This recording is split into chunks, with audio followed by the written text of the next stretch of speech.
Valin dan hari ini kita akan membahas tentang sejarah. Ting ting ting. Di tengah kota Bondowoso terdapat sebuah monumen yang dikenal sebagai Monumen Gerbong Maut. Tahukah kamu tentang cerita di balik monumen tersebut? Ayo kita simak bersama.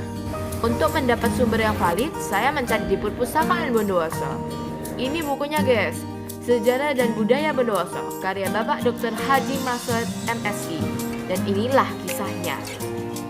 17 Agustus 1945, Indonesia telah memproklamasikan kemerdekaannya. Belanda sangat tidak senang akan hal ini. Mereka masih ingin menjajah bangsa Indonesia. Tentu saja, rakyat Indonesia menolak dan terjadi perlawanan di mana-mana, termasuk di Bondowoso sendiri. Tetapi kemudian, Bondowoso jatuh juga ke tangan Belanda.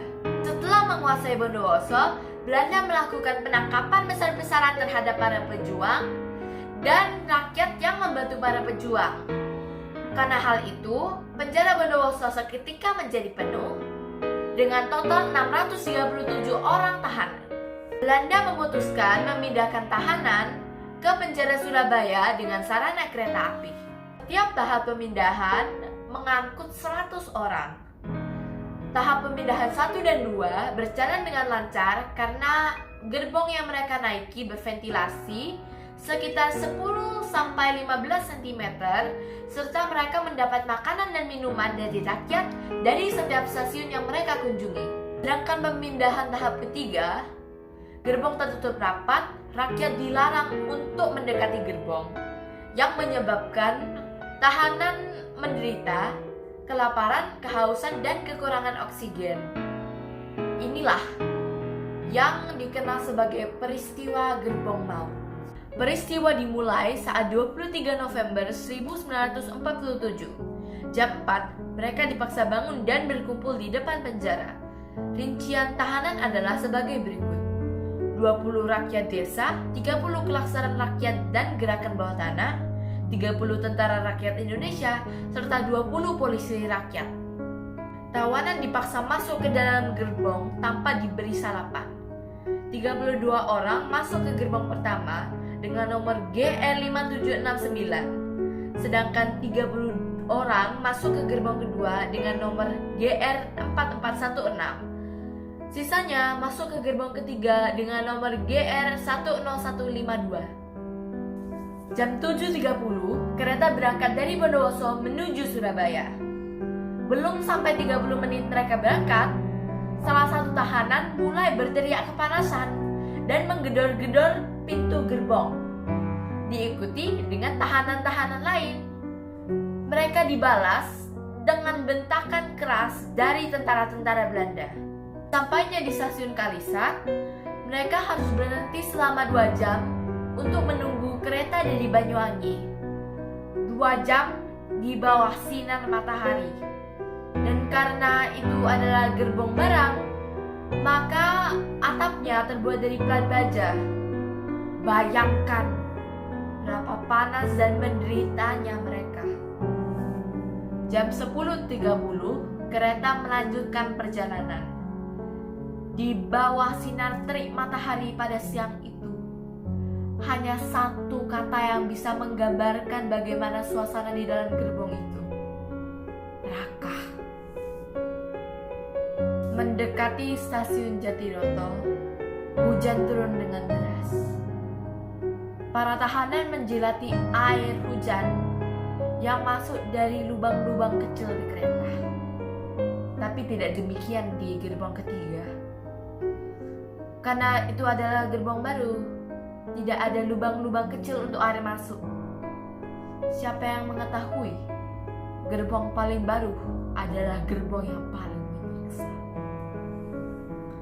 Saat memasuki daerah Probolinggo, semuanya sudah sangat senyap. Akhirnya tiba di Surabaya setelah 16 jam perjalanan tertutup. Saat pintu gerbong dibuka, terpampanglah pemandangan yang begitu mengerikan. Hanya 12 orang yang bisa dikatakan sehat. 30 orang lemas tak berdaya, 12 orang sakit parah, dan 46 orang meninggal dunia. Dari gerbong pertama, semuanya selamat. Dari gerbong kedua, 8 orang meninggal. Dan dari gerbong ketiga, gerbong yang paling baru, semua orang di sana meninggal. 12 orang yang bisa dikatakan sehat itu dipaksa membawa korban-korban lainnya. Mereka juga harus membawa mayat dengan hati-hati, karena jika tidak, kulit jenazah akan lepas. Para korban dimakamkan di Sidoarjo. Dan pada tanggal 10 November 1960, makam para pejuang dipindah ke Taman Makam Pahlawan Kota Kulon, Bondowoso. Setelah mengetahui cerita tadi, kita bisa membayangkan betapa berat dan menderitanya para pahlawan untuk mempertahankan kemerdekaan Indonesia. Kita harus bersyukur kita lahir di alam kemerdekaan yang damai. Bagaimana kita bersyukur?